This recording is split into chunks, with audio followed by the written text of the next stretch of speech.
Hello everyone. इस video में हम पढ़ने वाले हैं रिफॉर्मेशन से रिलेटेड। इसके पहले हमने रेनेसां पे पढ़ लिया था। आज हम रिफॉर्मेशन पर पढ़ने वाले हैं। अभी वो मैंने कंप्लीट नहीं किया है रेनेसां पर, ठीक है। रिफॉर्मेशन पे आज हम पढ़ने वाले हैं। रिफॉर्मेशन पे क्वेश्चंस करने वाले हैं, ठीक है। ये थ्योरी नहीं है, ये क्वेश्चन बेस्ड क्वेश्चन है आपका, MCQs के फॉर्म पे देखने वाले हैं। सो स्टार्ट करते हैं सेशन को। फर्स्ट क्वेश्चन है the reformation was a religious movement that occurred in, यानी कि पूछा जा रहा है कि जो आपका रिफॉर्मेशन है वो एक धार्मिक मूवमेंट था जो कब हुआ था, ठीक है। रिफॉर्मेशन क्या था? एक रिलीजियस मूवमेंट था। मूवमेंट को जिसको हम हिंदी में अगर बोलें आंदोलन, यस आंदोलन, ठीक है। तो ये एक धार्मिक आंदोलन था जो हुआ कब था? मिडिल ईस्ट में, नॉर्थ अमेरिका में, वेस्टर्न यूरोप में या फिर ईस्टर्न एशिया में। सो यहाँ पे जो राइट आंसर हो जाएगा वो आपका सी करेक्ट हो जाएगा। वेस्टर्न यूरोप में हुआ था। ये एक रिलीजियस मूवमेंट था रिफॉर्मेशन, और जो हुआ था वेस्टर्न यूरोप में। नेक्स्ट वन पे आएंगे। अगर आप थ्योरी पढ़े होंगे इसकी तो आप क्वेश्चन अच्छे से कर ले जाएंगे। The reformation primarily challenge the authority of the, तो ये जो रिफॉर्मेशन था, रिफॉर्मेशन को हिंदी में अगर क्या बोलेंगे? सुधार, यस सुधार। तो यहाँ पे क्या कहा जा रहा है कि जो मूवमेंट रिफॉर्मेशन ने मुख्य रूप से किसकी प्राधिकरण को चुनौती दिया, ठीक है। जो रिफॉर्मेशन था वो प्राइमरली किसके अथॉरिटी को चैलेंज किया? कैथोलिक चर्च को, कि प्रोटेस्टेंट चर्च को, या ऑर्थोडॉक्स चर्च को, या एंग्लिकन चर्च को। ओके। तो यहाँ पे राइट आंसर आपका क्या हो जाएगा? कैथोलिक चर्च को। ए करेक्ट हो जाएगा, कैथोलिक चर्च को। ओके। तो ये किसके मुख्य रूप से किसके अथॉरिटी को? कैथोलिक चर्च के अथॉरिटी को चुनौती दिया गया था। ये जो सुधार आंदोलन आपका आया था, रिफॉर्मेशन जो मूवमेंट आया था। नेक्स्ट क्वेश्चन पे आते हैं। Which of the following figures was a की लीडर ऑफ द रिफॉर्मेशन? यहाँ पे पूछा जा रहा है कि निम्नलिखित में से कौन सा व्यक्ति रिफॉर्मेशन का एक प्रमुख नेता था? कौन सा वो व्यक्ति था जो रिफॉर्मेशन का प्रमुख नेता था, लीडर था? मार्टिन, आपके ऑप्शन में है मार्टिन लूथर है, गैलीलियो गैलीली है, लियोनार्डो दा विंची है, विलियम शेक्सपियर है। तो कौन है? सो यहाँ पे जो राइट आंसर हो जाएगा वो आपका ए करेक्ट हो जाएगा, मार्टिन लूथर।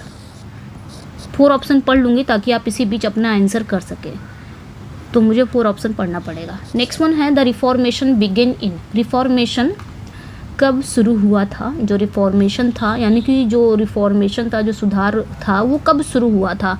13वीं सदी में, या 14वीं सदी में, 15वीं या 16वीं में? सो यहाँ पे जो राइट आंसर जाएगा, जो रिफॉर्मेशन था ये शुरू कब हुआ था? द 16th सेंचुरी में, ठीक है। नेक्स्ट, जितने भी मूवमेंट हैं आपके, मूवमेंट से रिलेटेड हम सारे क्वेश्चंस करने वाले हैं। सबसे पहले हमने रेनेसां को देखा। रेनेसां को हमने देखा जिसमें से मैंने 25 ही क्वेश्चंस कराए थे। अभी बहुत सारे क्वेश्चंस उसमें हैं जो कि बहुत इंपॉर्टेंट है रेनेसां, ठीक है। वो सभी एग्जाम्स के लिए इंपॉर्टेंट है। और बाकी जो आपके अभी दूसरे नंबर पर है रिफॉर्मेशन, देन इसके बाद मेटाफिजिकल, जितने भी मूवमेंट हैं सब हम देखने वाले हैं क्वेश्चन के बेस्ड पे। नेक्स्ट क्वेश्चन है Martin Luther is most famous for nailing his 95 thesis to the door of a church in. यहाँ पे पूछा जा रहा है कि मार्टिन लूथर अपनी 95 आपत्तियाँ चर्च के दरवाजे पर लगाने के लिए प्रसिद्ध है। मार्टिन लूथर प्रसिद्ध क्यों है? क्योंकि ऐसा कहा जाता है कि इन्होंने अपने 95 थीसिस, अपने 95 आपत्तियाँ चर्च के दरवाजे पर लगाई हैं, और इसी वजह से ये फेमस है। तो इन्होंने किस चर्च में लगाई हैं, कहाँ पे बताना है? रोम है, विटनबर्ग है, जिनेवा है, और पेरिस में। कहाँ पे इन्होंने लगाया है ये बताना है, ठीक है। सो राइट आंसर यहाँ पे क्या हो जाएगा आपका? B is correct, Wittenberg. तो a church in Wittenberg. Next one, अगला जो क्वेश्चन है, Luther's 95 thesis primarily criticised the Catholic church's practice of. यहाँ पे क्या कहा जा रहा है कि लूथर के 95 आपत्तियाँ मुख्य रूप से कैथोलिक चर्च की किस प्रथा की आलोचना करती हैं? यानी कि जो मार्टिन लूथर ने अपने 95 थीसिस आपत्तियाँ जो उन्होंने चर्च के दरवाजे पर लगाई हैं, 95 आपत्तियाँ उन्होंने चर्च के दरवाजे पर लगाई हैं। तो यहाँ पे पूछा जा रहा है कि लूथर के 95 आपत्तियाँ मुख्य रूप से कैथोलिक चर्च के किस प्रथा की आलोचना करती हैं? कैथोलिक चर्च के किस प्रैक्टिस को वो आलोचना करती हैं? आपके ऑप्शन में है इंडल्जेंस है, सॉरी, आपके ऑप्शन में है इंडल्जेंस हैं, सैक्रामेंट्स हैं, मोनेस्टिसिज्म है एंड पेपल इनफैलिबिलिटी हैं। सो यहाँ पे जो राइट आंसर हो जाएगा, तो किसकी मुख्य रूप से उन्होंने किस प्रथा की आलोचना करते हैं। सो यहाँ पे ए करेक्ट हो जाएगा, इंडल्जेंस। नेक्स्ट वन पे आएंगे, नेक्स्ट वन। अगला जो क्वेश्चन है, Luther emphasise the importance of sole scriptura which means. अगला जो क्वेश्चन है आपका कि लूथर ने सोल स्क्रिप्चुरा के महत्व पर जोर दिया है, जिसका अर्थ क्या होता है। लूथर ने सोल स्क्रिप्चुरा के इम्पोर्टेंस पे इन्होंने एम्फसाइज किया है, जोर दिया है, जिसका मतलब क्या होता है। सेल्वेशन थ्रू फेथ एलोन, जिसका मतलब केवल विश्वास के द्वारा उद्धार होता है। कि the Bible as the sole source of religious authority, कि बाइबल को धार्मिक प्राधिकरण का एकमात्र स्रोत मानना होता है। कि good works as the path to salvation, या फिर अच्छे कार्यों के माध्यम से उद्धार प्राप्त करना। The pope as the infallible leader of the church, कि चर्च के अचूक नेता के रूप में पॉप।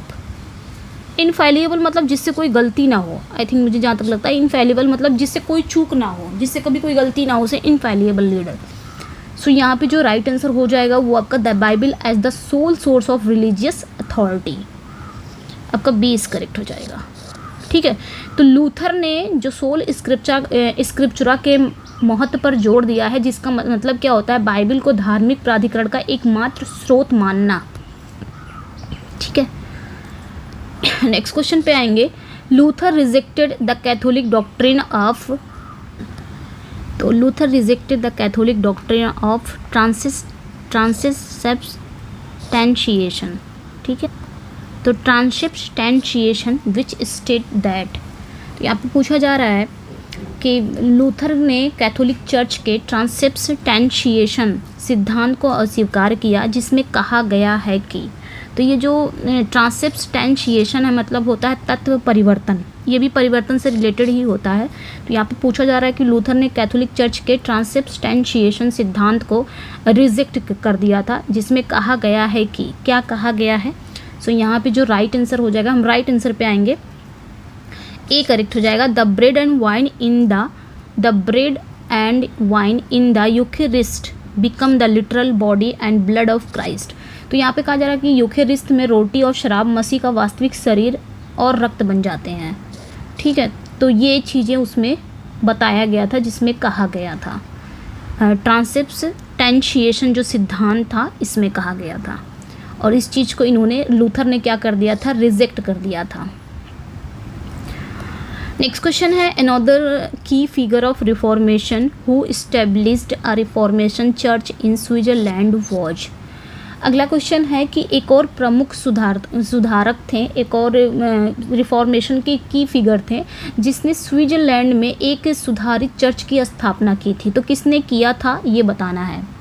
तो रिफॉर्मेशन के एक और की फिगर थे जिन्होंने स्विट्जरलैंड में एक सुधारित चर्च की स्थापना की थी, एक रिफॉर्म्ड चर्च की स्थापना इन्होंने किया था। तो किसने किया था बताना है। सो यहाँ पे जो राइट आंसर आपके ऑप्शन में क्या है, जॉन कैल्विन है, हुल्ड्रिक जाविंगली है, थॉमस क्रैनमर है, क्रैनमर यस, और तीसरा है इग्नाटियस लोयला। कौन है, तो यहाँ पे जो राइट आंसर हो जाएगा वो आपका बी करेक्ट हो जाएगा, हुल्ड्रिक जाविंगली। ये याद रखना इंपॉर्टेंट है। हुल्ड्रिक जाविंगली ने क्या किया था, रिफॉर्मेशन के एक और ये फिगर थे, इन्होंने स्विट्जरलैंड में रिफॉर्म्ड चर्च की स्थापना की थी, इंपॉर्टेंट है। नेक्स्ट क्वेश्चन पे आते हैं। The reformation in England was primarily initiated by, England में रिफॉर्मेशन को मुख्य रूप से किसके द्वारा शुरू किया गया था, Henry VIII, Elizabeth first, Mary first या जेम्स फर्स्ट। तो किसके द्वारा मुख्य रूप से रिफॉर्मेशन को शुरू किया गया था इंग्लैंड में। तो यहाँ पे राइट आंसर ए करेक्ट हो जाएगा, हेनरी VIII। उस समय हेनरी VIII ही था, इन्हीं का शासन था, तो इन्होंने ही शुरू किया था, याद रखना है रिफॉर्मेशन का। आगे हम क्वेश्चन के थ्रू देखेंगे कि रिफॉर्मेशन जब आया इंग्लैंड में तो क्या क्या चीज़ें सुधार हुई, किस किस चीज़ में डेवलपमेंट हुआ। रिफॉर्मेशन मतलब ही होता है सुधार, तो किस किस चीज़ में सुधार हुआ ये चीज़ हम क्वेश्चन के थ्रू जानेंगे। Reformation in England led to the establishment of the, अगला जो क्वेश्चन है कि इंग्लैंड में सुधार के परिणाम स्वरूप स्थापित किया गया था, इंग्लैंड में रिफॉर्मेशन के परिणाम स्वरूप क्या एस्टेब्लिशमेंट किया गया था, Catholic church, Anglican church, Presbyterian church, Presbyterian church और आपका लूथरन चर्च हो जाएगा। सो यहाँ पे जो राइट आंसर हो जाएगा वो आपका एंग्लिकन चर्च हो जाता है। ठीक है, बी करेक्ट हो जाएगा। तो किस में इस्टेब्लिशमेंट हुआ था? एंग्लिकन चर्च में, इंग्लैंड में जब रिफॉर्मेशन आया था। नेक्स्ट वन पे आएंगे, the reformation resulted in the division of western Christianity into. अगला जो क्वेश्चन है कि जो रिफॉर्मेशन है, रिफॉर्मेशन के परिणाम स्वरूप पश्चिमी ईसाई धर्म का विभाजन हुआ। किसके किसके बीच विभाजन हुआ था? सो राइट आंसर यहाँ पे क्या हो जाएगा? कैथोलिक एंड प्रोटेस्टेंट ब्रांचेज के बीच में। सो ए करेक्ट हो जाएगा, कैथोलिक एंड प्रोटेस्टेंट ब्रांचेस, यानी कि जो कैथोलिक और प्रोटेस्टेंट शाखाओं में, इनके बीच में विभाजन हुआ था। नेक्स्ट वन, नेक्स्ट क्वेश्चन है, one of the major consequences of the reformation was. तो यहाँ पे रिफॉर्मेशन के प्रमुख परिणामों में से एक था, क्या था? रिफॉर्मेशन के मेजर कॉन्सिक्वेंसेस में एक था, क्या था? राइज ऑफ नेशनलिज्म, कि जो राष्ट्रवाद का उदय, या डिक्लाइन ऑफ फेडरलिज्म, या सामंतवाद का पतन, या साइंटिफिक रेवोल्यूशन, वैज्ञानिक क्रांति, या फिर एज ऑफ एक्सप्लोरेशन, यानी कि खोजों का युग। सो यहाँ पे जो राइट आंसर हो जाएगा वो आपका ए करेक्ट हो जाता है, राष्ट्रवाद का उदय। ठीक है, ये जो रिफॉर्मेशन के मेजर कॉन्सिक्वेंस का मतलब मेजर परिणामों में से एक था, द राइज ऑफ नेशनलिज्म, राष्ट्रवाद का उदय। नेक्स्ट वन पे आएंगे, the reformation was influenced by the renaissance which was a period of. तो यहाँ पे क्या कहा जा रहा है कि जब रिफॉर्मेशन पर पुनर्जागरण का प्रभाव था, जो कि एक अवधि थी, जो कि एक पीरियड था रिफॉर्मेशन का, जब मतलब रिफॉर्मेशन पर रेनेसा का, ये याद रखना है, रेनेसा का क्या था? प्रभाव था, जो एक पीरियड था। क्या पीरियड था? किसका पीरियड था? रिलीजियस रिवाइवल का था, कि धार्मिक पुनरुत्थान का था, या फिर साइंटिफिक एडवांसमेंट का था, कि वैज्ञानिक प्रगति का था, या आर्टिस्टिक एंड कल्चरल फ्लरिशिंग, कलात्मक और सांस्कृतिक समृद्धि का था, कि पॉलिटिकल अपहीवल, यानी कि अपहीवल मतलब उथल पुथल, कि राजनीतिक उथल पुथल का था। तो रिफॉर्मेशन पर जब रेनेसा का प्रभाव था, जो कि पीरियड किसका था? तो वहाँ पे राइट आंसर यहाँ पे क्या हो जाएगा? आर्टिस्टिक एंड कल्चरल फ्लरिशिंग का, कलात्मक और सांस्कृतिक समृद्धि का पीरियड था।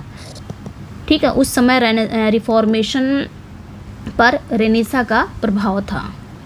यहाँ पे सी करेक्ट हो जाएगा।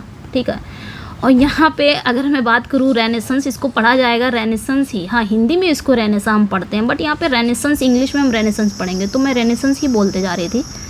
खैर, नेक्स्ट वन पे आएंगे, the 30 years war which followed the reformation was primarily a conflict between. अगला जो क्वेश्चन है आपका कि 30 साल का जो युद्ध था, जो सुधार के बाद हुआ, यानी कि रिफॉर्मेशन के बाद हुआ, मुख्य रूप से किसके बीच ये संघर्ष था? मुख्य रूप से किसके बीच ये कॉन्फ्लिक्ट हुआ था? यानी कि जो 30 साल का जो युद्ध था, जो रिफॉर्मेशन के बाद हुआ था, मुख्य रूप से किसके बीच ये कॉन्फ्लिक्ट हुआ था, बताना है। सो राइट आंसर यहाँ पे क्या हो जाएगा? अगला जो क्वेश्चन आपका राइट आंसर यहाँ पे क्या हो जाएगा? कैथोलिक और प्रोटेस्टेंट फोर्सेस, इनके बीच में था। यहाँ पे ए करेक्ट हो जाएगा। नेक्स्ट, बड़े बड़े क्वेश्चन हैं तो 4 ऑप्शंस पढ़ना सही नहीं है। नेक्स्ट वन पे आएंगे, the counter reformation was a Catholic church's response to the reformation and included efforts to. अगला जो क्वेश्चन है आपका कि काउंटर रिफॉर्मेशन कैथोलिक चर्च के सुधार के प्रति प्रतिक्रिया थी, और इसमें शामिल थे। जो काउंटर रिफॉर्मेशन थे, ये क्या था? कैथोलिक चर्च की सुधार के प्रति एक रिएक्शन था, एक प्रतिक्रिया थी, और इसमें शामिल क्या थे ये बताना है। इसमें क्या शामिल था? रिफॉर्म एंड चर्च इंटरनली, यानी कि चर्च के अंदर सुधार करना, कि एक्सकम्युनिकेट ऑल प्रोटेस्टेंट, यानी कि सभी जितने भी प्रोटेस्टेंट थे उनका बहिष्कार करना, कि launch a military campaign against Protestant state, यानी कि विश्वास द्वारा न्यायोचित ठहराने का सिद्धांत, या कि all of the above. Launch a military campaign against Protestant state, यानी कि प्रोटेस्टेंट राज्यों के खिलाफ एक सैन्य अभियान शुरू करना, या फिर ऑल ऑफ दी एबव। क्या यहाँ पे सही है? सो यहाँ पे जो राइट आंसर हो जाएगा, ये सभी करेक्ट हो जाते हैं, डी इज़ करेक्ट हो जाएगा। ठीक है। जो काउंटर रिफॉर्मेशन कैथोलिक चर्च की सुधार के प्रति जो प्रतिक्रिया थी, इसमें ये सभी शामिल थे, यानी कि चर्च के अंदर सुधार करना, सभी जितने भी प्रोटेस्टेंट हैं उनको कम्युनिकेशन कर देना, बहिष्कार करना, ये सारी चीज़ें थी। नेक्स्ट क्वेश्चन है, the council of Trent convinced by the Catholic church in response to the reformation address issue such as.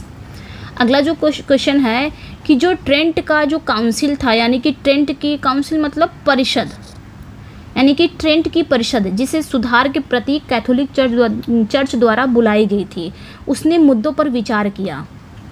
जैसे वो मुद्दे कौन कौन से थे, यानी कि आपको बोला जाए कि ट्रेंट का परिषद था जिसे सुधार के प्रति कैथोलिक चर्च द्वारा बुलाई गई थी। ट्रेंट यानी कि जो कैथोलिक चर्च में सुधार किया जाता है उसके द्वारा बुलाया गया था, काउंसिल ऑफ ट्रेंट को बुलाया गया था। उसने मुद्दों पर विचार किया था, जैसे कि कुछ मुद्दे थे, कौन कौन से थे।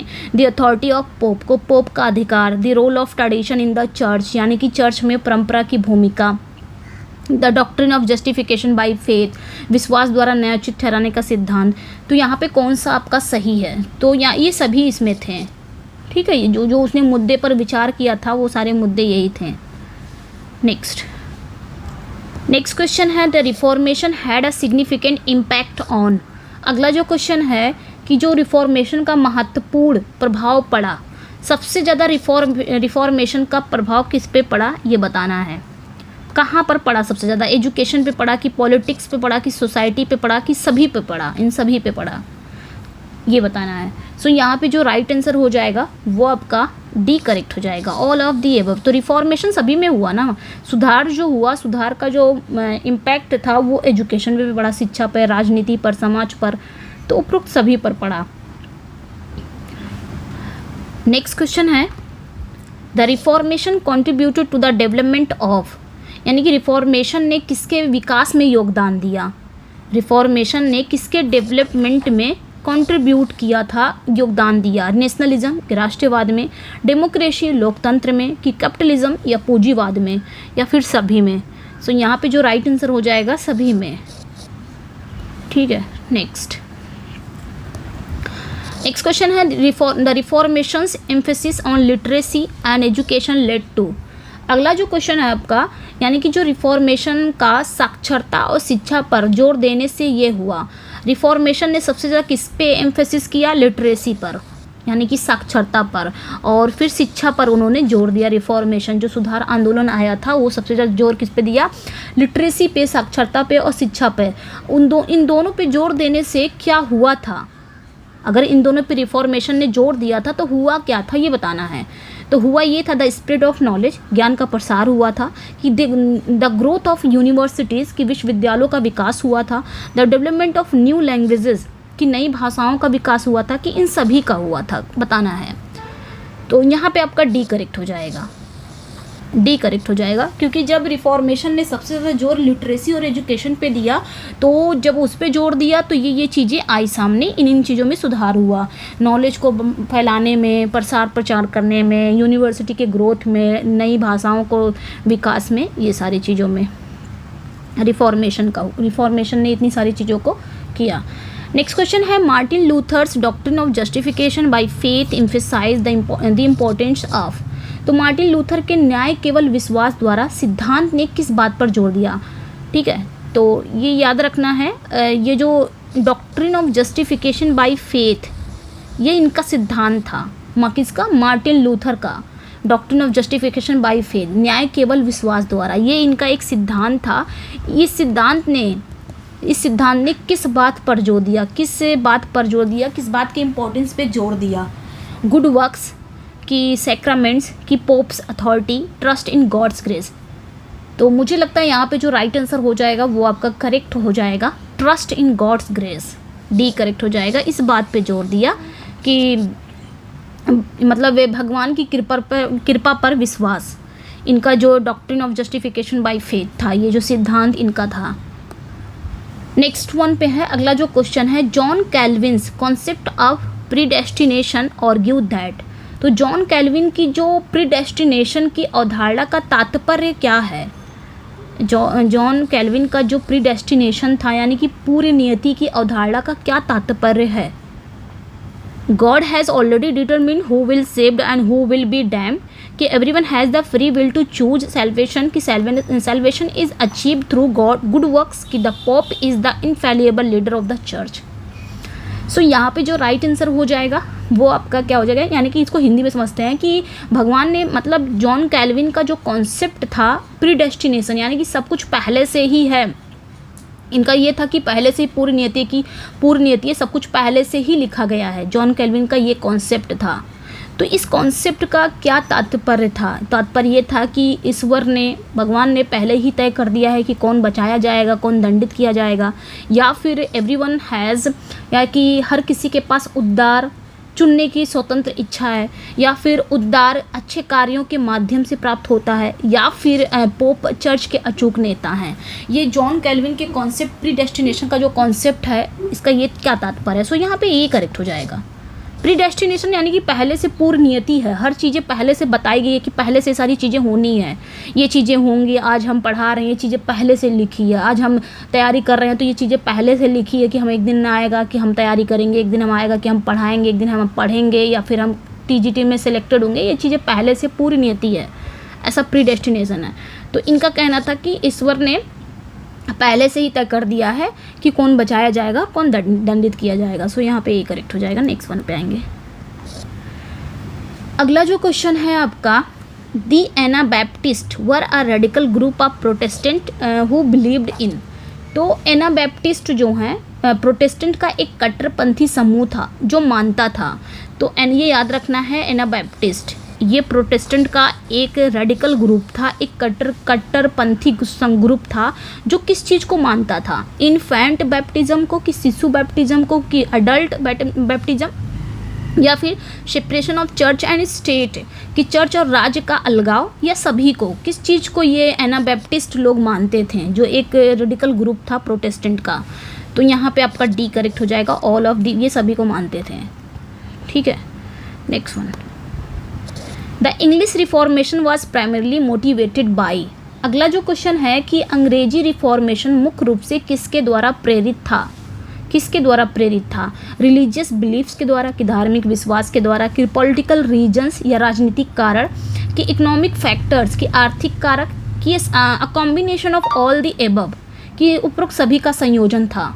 तो इंग्लिश रिफॉर्मेशन जो था वो मुख्य रूप से किसके द्वारा प्रेरित था, ये बताना है। सो यहाँ पे जो राइट आंसर हो जाएगा वो आपका डी करेक्ट हो जाएगा। कॉम्बिनेशन है सभी का, सभी से प्रेरित था, religious belief, political reasons, economic factors. So यहाँ पे डी इज करेक्ट हो जाएगा। नेक्स्ट क्वेश्चन है आपका, the counter reformation led to the establishment of the society of Jesus also known as the Jesuits by. अगला जो क्वेश्चन है कि काउंटर रिफॉर्मेशन के परिणाम स्वरूप जेसुइट्स के नाम से जानी जाने वाली सोसाइटी ऑफ जीसस की स्थापना किसने की? याद रखना है, जेसुइट्स के नाम से जाने वाली ये एक सोसाइटी का नाम था जीसस, सोसाइटी ऑफ जीसस, जिसका नाम था सोसाइटी ऑफ जीसस, जिसको जेसुइट्स के नाम से जाना जाता था। तो इसकी स्थापना किसने की है ये बताना है। इग्नाटियस लोयोला ने किया, लोयोला ने किया, कि फ्रांसिस जेवियर ने किया, कि स्पेन के फिलिप सेकंड ने किया, कि पॉप पॉल थर्ड ने? बताना है। सो यहाँ पे जो राइट आंसर हो जाएगा वो आपका ए करेक्ट हो जाएगा। ठीक है, ए करेक्ट हो जाएगा, इग्नाटियस लोयोला ने किया। ओके, नेक्स्ट क्वेश्चन है, the reformation had a significant impact on the development of. Next question जो है कि रिफॉर्मेशन का विकास पर महत्वपूर्ण प्रभाव पड़ा। रिफॉर्मेशन जो था वो डेवलपमेंट पर एक सिग्निफिकेंट इम्पैक्ट डाला। डेवलपमेंट पे, किसकी डेवलपमेंट पे? साइंस के, कि लिटरेचर की, आर्ट के, कि सभी पे?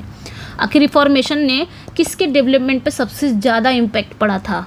तो साइंस पे, कि लिटरेचर पे, कि आर्ट पे? तो इसी साइंस पे भी, साइंस की डेवलपमेंट पे, लिटरेचर के, आर्ट पे। सो यहाँ पे आपका डी इज करेक्ट हो जाएगा। ठीक है, नेक्स्ट क्वेश्चन पे आते हैं। The reformation challenge the traditional authority of the Catholic church and led to. Next question जो है कि रिफॉर्मेशन ने कैथोलिक चर्च के पारंपरिक अधिकार को चुनौती दी और इसके परिणाम स्वरूप क्या हुआ? रिफॉर्मेशन ने क्या किया? ट्रेडिशनल अथॉरिटी को,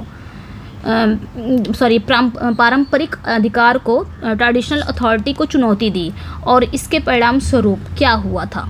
सो यहाँ पे जो राइट आंसर हो जाएगा वो आपका क्या हो जाएगा, इसके परिणाम स्वरूप इंक्रीज्ड रिलीजियस टॉलरेंस की धार्मिक सहिष्णुता में वृद्धि, द राइज ऑफ नेशनलिज्म राष्ट्रवाद का उदय, डिक्लाइन ऑफ फ्यूडलिज्म सामंतवाद का पतन, ऑल ऑफ दी अबव। तो यहाँ पर डी करेक्ट हो जाएगा।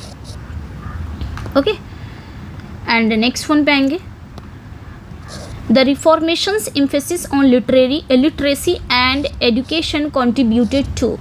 तो रिफॉर्मेशन का साक्षरता और शिक्षा पर जोर देने से योगदान मिला। तो रिफॉर्मेशन ने जो लिटरेसी और एजुकेशन पे उन्होंने जोर दिया था, उससे क्या योगदान मिला था, डेवलपमेंट ऑफ न्यू लैंग्वेजेस में, कि ग्रोथ ऑफ यूनिवर्सिटीज़ में, स्प्रेड ऑफ नॉलेज में, कि ऑल ऑफ दी अबव में। तो अभी हमने पढ़ा है, थोड़ा सा क्वेश्चन को घुमा के पूछा है। सो यहाँ पे राइट आंसर डी करेक्ट हो जाएगा। सभी में योगदान हुआ था ना, जब इन्होंने लिटरेसी और एजुकेशन पे जोर दिया था रिफॉर्मेशन में। नेक्स्ट वन पे आएंगे, ज़्यादा क्वेश्चन नहीं है। The reformation had a significant impact on the development of. अगला जो क्वेश्चन है कि रिफॉर्मेशन का महत्वपूर्ण प्रभाव पड़ा। तो रिफॉर्मेशन का जो बहुत महत्वपूर्ण प्रभाव पड़ा वो किसके डेवलपमेंट पर पड़ा, लोकतंत्र के, यानी कि डेमोक्रेसी, कैपिटलिज्म, पूंजीवाद पर, कि राष्ट्रवाद पर, या सभी पर। सो यहाँ पे राइट आंसर डी करेक्ट हो जाएगा, सभी पर पड़ा। डेमोक्रेसी की डेवलपमेंट पर भी रिफॉर्मेशन पड़ा, रिफॉर्मेशन का एक महत्वपूर्ण प्रभाव पड़ा, कैपिटलिज्म, नेशनलिज्म, सभी पे। एंड लास्ट क्वेश्चन है आज का, the reformation's legacy can be seen in. यानी कि जो रिफॉर्मेशन की विरासत को देखा जा सकता है, कहाँ देखा जा सकता है, रिफॉर्मेशन की लेगेसी को हम कहाँ देखा जा सकता है, प्रोटेस्टेंट रिफॉर्मेशन में, या फिर काउंटर रिफॉर्मेशन पे, या फिर मॉडर्न वर्ल्ड में, या फिर सभी में। तो सभी में देखा जा सकता है, यहाँ पे आपका डी करेक्ट हो जाएगा। तो ये थे रिफॉर्मेशन थे 30 क्वेश्चन जो बहुत ही इंपॉर्टेंट हैं। ओके, अगर आपको मैं तो सिर्फ क्वेश्चन करा रही हूँ, अगर आपको इसकी थ्योरी भी चाहिए तो बोलिएगा ज़रूर, मैं थ्योरी भी लेके आऊँगी, बट मैं पहले क्वेश्चन ही करा दे रही हूँ। ओके, इसके बाद हम सारे लिटरेरी मूवमेंट्स क्वेश्चन के थ्रू करेंगे, और इसके बाद हम देखने वाले हैं जो भी इसके बाद आपके आने वाला है, या मेटाफिजिकल पोइट्री को लेंगे। ओके, चलिए फिर मिलते हैं नेक्स्ट वीडियो में। Thank you for watching. इसका पीडीएफ चाहिए तो मेरे व्हाट्सएप एंड टेलीग्राम पे जुड़ जाइएगा, वहाँ से आपको इसका पीडीएफ मिल जाएगा, और लिंक डिस्क्रिप्शन में दिया गया है, वहाँ से जाके जुड़ जाइएगा। अब फर्स्ट टाइम जो मेरे चैनल को वॉच कर रहे हैं, चैनल को सब्सक्राइब कर लीजिए, एंड लाइक लिख दे रही हूँ मैं, शेयर। अगर आपको सेशन अच्छा लग रहा हो तो सेशन को लाइक एंड शेयर ज़रूर करिएगा। ओके, मिलते हैं नेक्स्ट वीडियो में। Thank you for watching, bye bye.